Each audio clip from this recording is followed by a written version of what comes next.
Hello friends, நம்ம preparation மாதிரி first இந்த குழம்புக்கு பண்ணிடலாம். 1 ஸ்பூன் மிளகு, 1 ஸ்பூன் ஜீரகம் லைட்டாக வறுத்துட்டு ட்ரை ரோஸ்ட் பண்ணிவிட்டு நம்ம கோர்ஸாக பொடி பண்ணி வச்சுக்கலாம். தேங்காய், சோம்பு போட்டு தண்ணி விட்டு பேஸ்ட்டாக அரைச்சிக்கலாம். நான் பொட்டுக்கடலை போடலை, பொட்டுக்கடலை மாவு இருந்தது, அதனால் 1 ஸ்பூன் போட்டு ஒரு ஓட்டு ஓட்டி வச்சிட்டேன். தேங்காய் பேஸ்ட்டும் ரெடி பண்ணியாச்சு. அதுக்கப்புறம் ஈரல் நம்ம கழுவி க்ளீன் பண்ணி எடுத்து வச்சுக்கலாம்.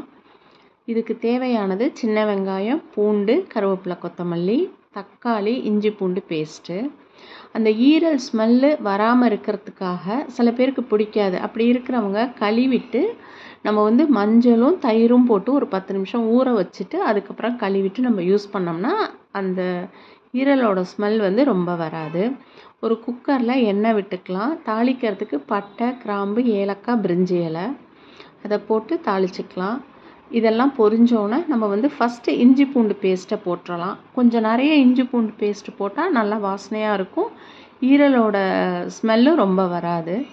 அது கூடவே நம்ம வெங்காயம், கருவேப்பிலை, பூண்டு கொஞ்சம் நிறைய போட்டாலும் டேஸ்ட்டாக இருக்கும். தக்காளி எல்லாத்தையும் போட்டு நல்லா வதக்கிட்டு உப்பு போட்டோம்னா கொஞ்சம் சீக்கிரமே தக்காளியெல்லாம் வதங்கிடும். நல்லா வதங்கினோன்னே ஈரலை போட்டு மிக்ஸ் பண்ணி விட்டுறலாம். நான் வதக்க மாட்டேன், அதனால் நல்லா மிக்ஸ் பண்ணி விட்டுட்டு தேவையான அளவு தண்ணி விட்டு மிளகாத்தூள், மஞ்சத்தூள் போட்டு நல்லா மிக்ஸ் பண்ணிக்கலாம். முடி நல்லா அடர்த்தியாக வளரணும்னா ஈரல் அடிக்கடி சாப்பிட்டோம்னா நல்லா முடி அடர்த்தியாக வளரும்னு சொல்லுவாங்க. மிளகாத்தூள், மஞ்சத்தூள், ஏற்கனவே உப்பு போட்டுட்டேன். ஒரு 6 விசில் நான் விட்டேன், அப்போ தான் அது நல்லா பஞ்சு மாதிரி வெந்திருந்தது. 6 விசில் விட்டு எடுத்துக்கலாம். இந்த மாதிரி கிரேவியாக இருக்கும். தேங்காய் ஊற்றாமல் இதையே நல்லா திக்காக்கி சப்பாத்திக்கு வச்சுக்கிட்டால் ரொம்ப டேஸ்ட்டாக இருக்கும். நான் சாப்பாட்டுக்கு தான், அதனால் அது தேங்காய் பேஸ்ட்டு ஊற்றினேன். அதுக்கிடையில் இந்த 3 வகை சோடா, 4 வகை வாங்கி எல்லோரும் இடையில குடிச்சிக்கிட்டாச்சு. அதுக்கப்புறம் தேங்காய் பேஸ்ட்டை அது கூட போட்டுடலாம்.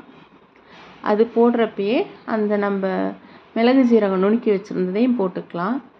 தேங்காய் போட்டோன்னு ரொம்ப நாளைக்கு கொதிக்க வைக்க வேண்டாம். அதோட ராஸ்மெல்லாம் போனோன்னே நம்மளுக்கு தேவையான கன்சிஸ்டன்சி வந்தோன்னா நம்ம யூஸ் பண்ணிக்கலாம். இது சாதத்துக்கு ரொம்ப நல்லாயிருக்கும். இட்லி, தோசை, சப்பாத்தி எல்லாத்துக்குமே ரொம்ப நல்லாயிருக்கும். மைதா ரொட்டிக்கு ரொம்ப டேஸ்ட்டாக இருக்கும். எண்ணெயெல்லாம் பிரிஞ்சு நல்லா வந்துருச்சு. இப்போ நம்ம ஆஃப் பண்ணிடலாம். நல்ல ஹெல்த்தியான ஒரு ஈரல் கிரேவி ரெடி ஆயிடுச்சு. நாங்கள் அன்னைக்கு லஞ்சுக்கு சாதம், மாம்பழம், ஊறுகாய் இவ்வளோ தான் வச்சுருந்தேன். நார்த்தங்காய் ஊறுகாய். இதுக்கு வேறு சைட் டிஷ் கூட தேவையில்லை. ரொம்ப நல்லாயிருக்கும். தேங்க்யூ.